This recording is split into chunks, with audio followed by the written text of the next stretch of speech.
Hello everyone, my name is doctor Zuhaib Khan और इस topic पे अंदर इस वीडियो के अंदर हम लोग बात करने वाले हैं about the conductive system of heart कि हार्ट कंडक्शन किस तरीके से करता है और वो क्या चीज़ है जो हार्ट को कंडक्शन करवाता है। अगर इस वीडियो के अंदर हम लोग देखें कंडक्शन हम लोग किसे कह रहे हैं, तो हार्ट जो कॉन्ट्रैक्ट और रिलैक्स कर रहा है वो किस वजह से कर रहा है, वो कौन सी चीज़ है जो कि उसको कॉन्ट्रैक्ट और रिलैक्स करने में हेल्प कर रही है।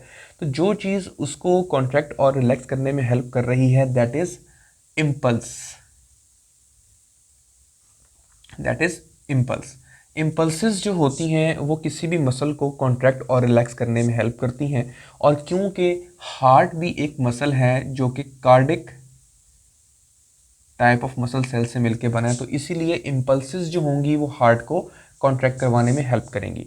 अब यहाँ पे लिखा हुआ है कि इंट्रिंसिक कॉन्ट्रैक्शन। इंट्रिंसिक कॉन्ट्रैक्शन का मतलब ये होता है कि हार्ट के मसल्स खुद ब खुद कॉन्ट्रैक्ट करते हैं, उनको किसी से पूछने की ज़रूरत नहीं है कि क्या हम कॉन्ट्रैक्ट करें या ना करें, उनको कहीं से मैसेज नहीं आता कॉन्ट्रैक्ट करने का।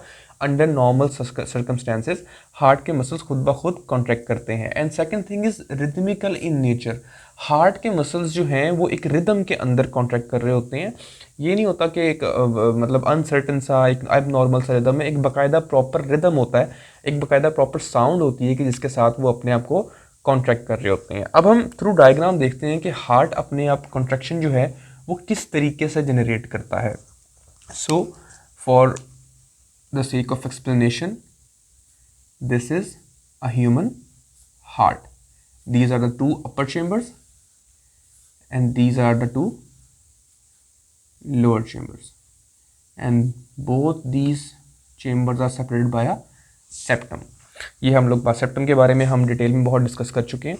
सो बेसिकली हार्ट का जो रिदम है या जो इम्पल्स है वो सबसे पहले जिस जगह से जनरेट होती है, या पेस मेकर ऑफ हार्ट अगर हम लोग कहें, सो this is over here. That is, ये वैसे posterior side of the heart पे लोकेटेड होता है, लेकिन डायग्राम के अंदर क्योंकि that is not 3D, so I can not draw it like that. तो इसको हम लोग बोलते हैं SA node. SA node. This is also known as the pacemaker of heart. SA node, S से बनता है cyano atrial node. Basically this is the place, ये माइक्रोस्कोपिक होते हैं, इसको हम नेकेड आई से नहीं देख सकते, बहुत माइन्यूट से स्ट्रक्चर होते हैं। ऐसे नोड यानी कि साइनो एट्रियल नोड वो जगह है जहाँ से नर्व इम्पल्स जो है वो जनरेट होती है, जो कि हार्ट के मसल्स को कॉन्ट्रैक्ट करने में हेल्प करती है। अब ऐसे नोड से इम्पल्स जनरेट होती हैं और ये ऑल द वे डाउन होती हुई एक और जगह के ऊपर आती हैं जिसको हम लोग बोलते हैं AV node. This is your AV node. अब AV नोड की फुल फॉर्म क्या है? Atrioventricular node. So this is the AV node. SA node is the main pacemaker, वहाँ से इम्पल्स जो है वो जनरेट होती है और वो impulse all the way down जो है वो ट्रैवल करती हुई आती है आपके पास AV नोड के ऊपर। अब AV नोड से फर्दर यहाँ पे हमारे पास कुछ बंडल ब्रांचेस निकल रही होती हैं लाइक दिस, और इन बंडल ब्रांचेस को हम लोग कहते हैं bundle of His. These are called bundle of His. Okay, अब बंडल ऑफ हिस जो है फर्दर वो आपके वेंट्रिकुलर लेवल के ऊपर जाके बाइफ्रिकेट होती हैं into the right and left branches, और इन ब्रांचेस को हम लोग कहते हैं Purkinje fibres. These are known as Purkinje fibers. So these are the four basic components of electrical conductive system of human heart, that is SA node, AV node, bundle of His and Purkinje fibers.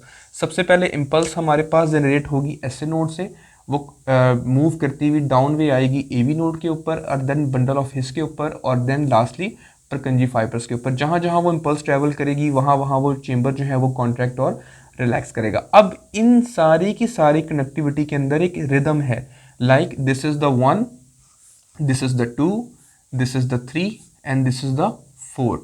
So this is a rhythm, 1 2 3 4. Again the cycle repeats, 1 2 3 4, 1 2 3 4. This is basically a rhythm. तो ये rhythm के अंदर जो है ये contract करते हैं. अगर ये रिदम डिस्टर्ब हो जाए, लाइक 1 की जगह पहले 2 कॉन्ट्रैक्ट कर गया, या 3 लाइक 3 2 4 1 2 3 4 1 लाइक दिस, अगर इस तरह की कोई कंडीशन हमारे पास आती है तो ये हमारे पास एक एबनॉर्मेलिटी बनती है. ठीक है, तो like 1 2 3 4, this is the rhythm. और इस रिदम को डिस्टर्ब नहीं होना चाहिए. 4 पहले नहीं आएगा, 2 पहले नहीं आएगा. सो ये जो चीज़ें हैं हमारे पास, ये अगर इस तरह की कंडीशन होती है कि जिसके अंदर ये रिदम ख़राब होता है तो उसे हम कार्डिक एबनॉर्मेलिटी बोलते हैं, जिसको हम लोग बोलते हैं arrhythmia. This is known as arrhythmia. क्योंकि ये हार्ट के अंदर हो रहा है, this is known as cardiac arrhythmia. और sometimes it can lead to serious complications. बहुत सी सीरियस कॉम्प्लिकेशंस भी हो जाती हैं. इवन अगर ये सेवेरिटी की तरफ चले जाएं तो पेशेंट डेथ की तरफ भी जा सकता है. खैर वो बाकी बहुत दूर की बातें. सो this is basically the electrical connectivity of human heart. तो हार्ट अपना रिदम खुद भी मेंटेन करता है, अपनी कंडक्टिविटी जो अपनी कॉन्ट्रैक्शन होती है उसको खुद भी कंट्रोल करता है. बट इसके साथ साथ हमारा ब्रेन भी जो है वो किसी हद तक हमारे, या इवन अगर हम ये कहें कि वो काफ़ी हद तक उसको इन्फ्लुएंस करता है हमारी हार्ट की कॉन्ट्रैक्शन को, तो वो गलत नहीं होगा. तो आपका जो हार्ट है ना सिर्फ ये हिस्सा उसको कंट्रोल कर रहा है, बल्कि हमारा जो ब्रेन है वो भी हमारे हार्ट को जो है वो काफ़ी हद तक जो है वो इन्फ्लुएंस करता है.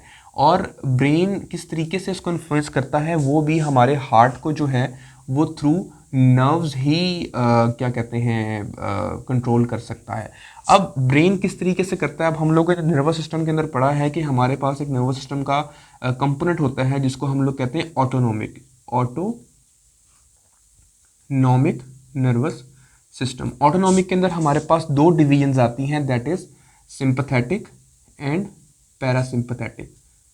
आपने अक्सर नोट किया होगा कि कभी भी कोई फाइट एंड फ्लाइट कंडीशन आती है, कोई भी इमरजेंसी कंडीशन आती है, तो हमारा जो हार्ट रेट होता है वो इंक्रीज़ हो जाता है. तो हमारे हार्ट को कैसे पता चलता है कि इस वक्त मैंने कॉन्ट्रैक्शन जो है वो तेज़ करनी है?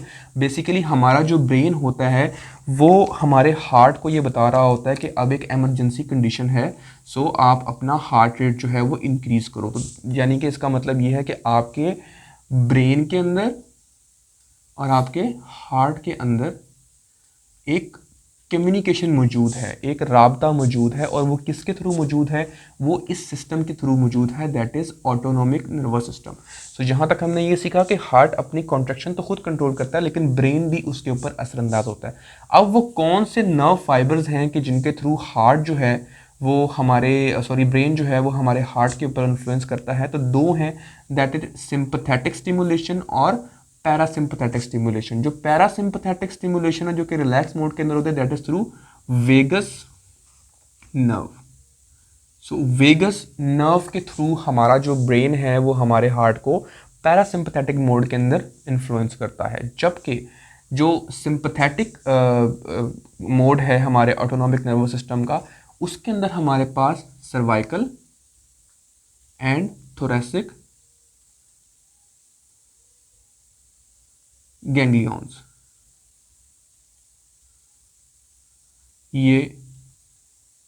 ये हमारे पास चीज़ें हैं.